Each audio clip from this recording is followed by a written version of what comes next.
Organisé par Artes Jeunesse, le dispositif Regard Jeune sur le cinéma permet à des jeunes de toute la France de participer au Festival de Cannes.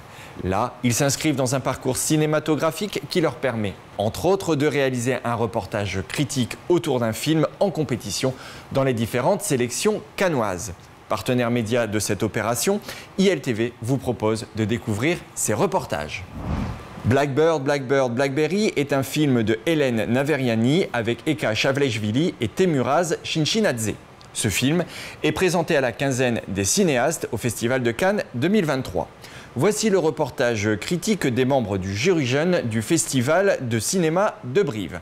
Un partenariat Regard Jeune sur le cinéma, ILTV et la quinzaine en action. Bonjour, nous sommes les membres du jury jeune du Festival du moyen métrage de Brive.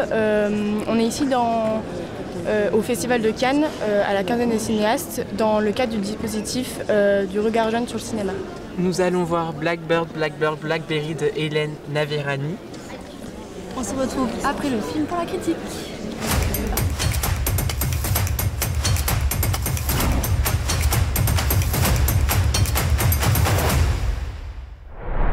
C'est l'histoire d'une femme assez mûre qui s'appelle Hétéro, qui vit en Géorgie à la campagne.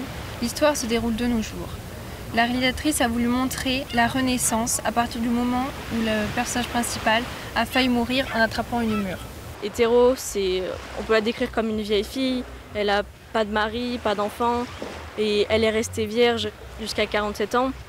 Elle est restée sous la tutelle de son père et de son frère qui lui ont tout interdit. Elle n'avait pas le droit de fréquenter qui que ce soit.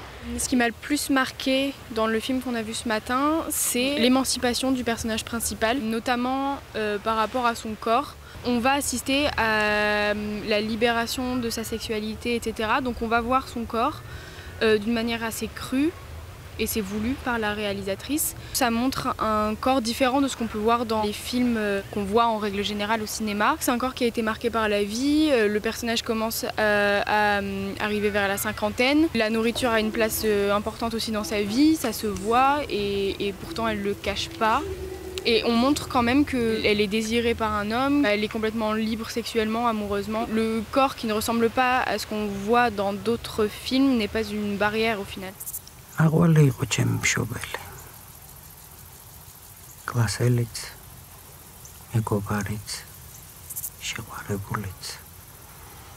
Tout le long du film, le personnage principal va beaucoup manger, elle va retrouver ce côté réconfortant, surtout dans le fruit de la mûre, ce fruit qui est un symbole fort du film et de cette répugnance qu'elle peut avoir à la fin de la nourriture en général et du fruit.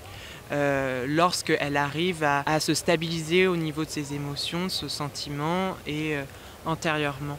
Le film il m'a pas réellement plu. En revanche, il y avait quelques petits détails qui m'ont vachement touchée. Le fait que le son il permette de faire ressortir cette sensorialité et qu'on est immergé dans le film, on est avec les personnages, on ressent ce qu'ils ressentent, on entend ce qu'ils entendent. La fin du film, pour moi, elle est positive et on peut interpréter un message. Et le mien, ça serait qu'il faut avant tout s'écouter. Il faut s'écouter, il faut penser à ce qui est bon pour nous et agir en conséquence. Et si jamais, au final, c'est pas ce qui est bon, et ben, il faut changer, il faut sortir de sa zone de confort pour tester d'autres choses. Et si c'est ça ce qui nous rend heureux, ben, il faut continuer dans ce sens. Merci pour cet atelier. On est encore à Cannes pour 2 jours et on va essayer de voir un maximum de films. Et on se retrouve demain pour la montée des marches. Bisous.